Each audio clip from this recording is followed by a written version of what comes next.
Hello, friends, and welcome to Adventures in Pixieland. My name's Amy. I'm an ordained minister, and we are in Bible study. We are in the NIV. We are in the book of Judges. We are in chapter 19. And, we're doing the whole chapter, verses 1 through 30. So let's jump in. A levite and his concubine. In those days, Israel had no king. Now, a Levite who lived in a remote area in the hill country of Ephraim took a concubine from Bethlehem in Judah, but she was unfaithful to him. She left him and went back to her father's house in Bethlehem in Judah. After she had been there for 4 months, her husband went to her to persuade her to return. He had with him his servant and 2 donkeys. She took him into her father's house, and when her father saw him, he gladly welcomed him. His father-in-law, the girl's father, prevailed upon him to stay. So he remained with him 3 days, eating and drinking and sleeping there. The 4th day they got up early, and he prepared to leave. But the girl's father said to his son-in-law, "Refresh yourself with something to eat, then you can go." So the 2 of them sat down to eat and drink together. Afterward, the girl's father said, "Please stay tonight and enjoy yourself." And when the man got up to go, the father-in-law persuaded him, so he stayed there that night. On the morning of the 5th day, he rose to go. The girl's father said, "Refresh yourself. Wait till afternoon." So the 2 of them ate together. Then, when the man, with his concubine and his servant, got up to leave, the father-in-law, the girl's father, said, "No, look, it is almost evening. Spend the night here. The day is nearly over. Stay and enjoy yourself. Early tomorrow morning you can get up and go be on your way home." But unwilling to stay another night, the man left and went toward Jebus, that is Jerusalem, with his 2 saddled donkeys and his concubine.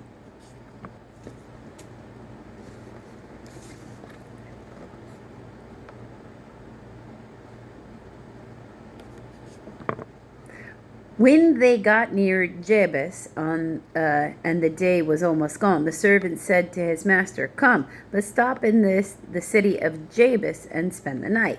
His master replied, "No, we won't go into that alien city whose people are not Israelites. We will go to Gibeah, Gibeah."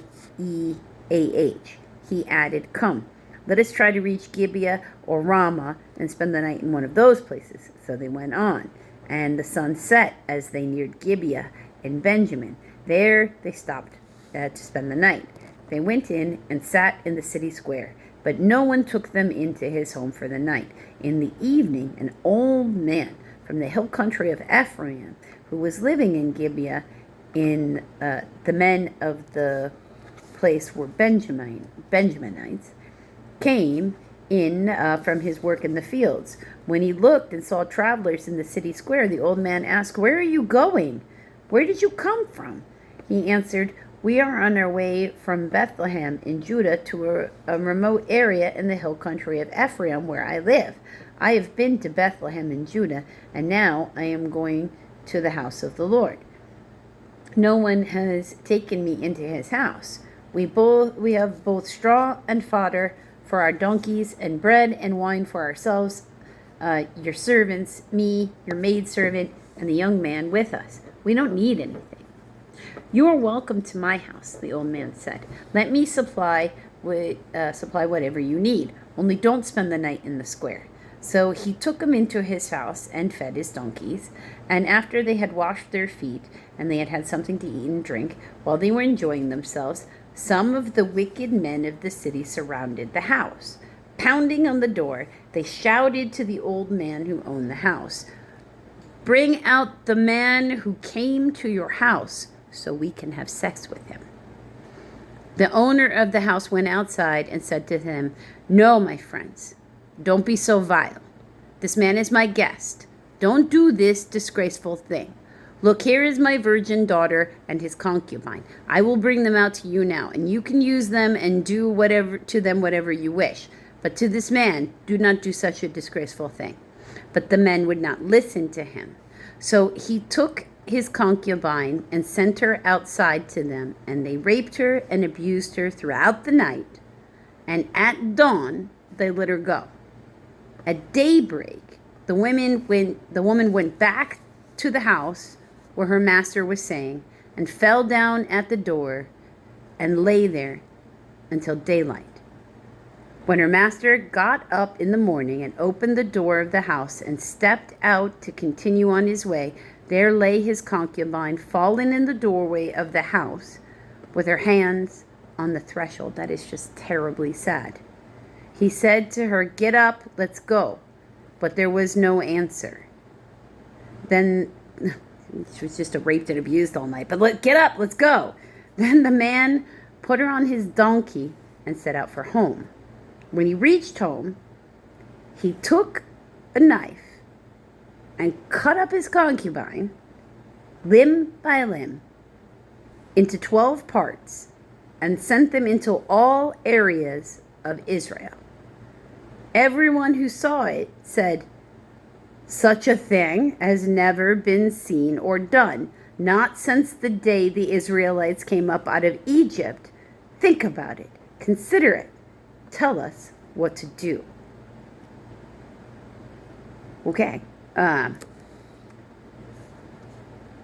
So I'm going to say that this person, this Levite,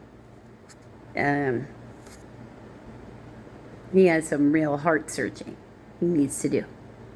Some serious heart searching that really kind of needs to happen. Definitely. And there's something definitely wrong with the Benjaminite clan going on in this area. Because, can you imagine?